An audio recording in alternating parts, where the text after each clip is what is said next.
हा कुठला पक्षाचा कार्यक्रम नाही। सामान देताना आपण कधी विचार करत नाही की आपल्याला खरंच ते मतदान पडेल का। सामान देताना आपण कधी राजकीय स्वार्थ ठेवत नाही की राजकीय सामान दिल्यानंतर याचं मतात रूपांतर झालंच पाहिजे अशी आमची कधी अपेक्षा नाही। ही अपेक्षा मी 2024 ला सोडून दिली। काम करत राहिलं पाहिजे। माणूस बदलतो, जीवन बदलतं।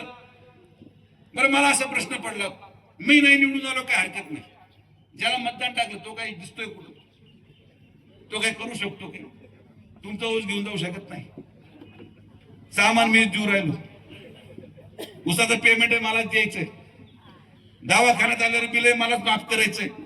हे माझं नशीब असं आहे की तुम्ही मला घरी बसवलं तरी मला तुमच्यासाठी पळावंच लागतं।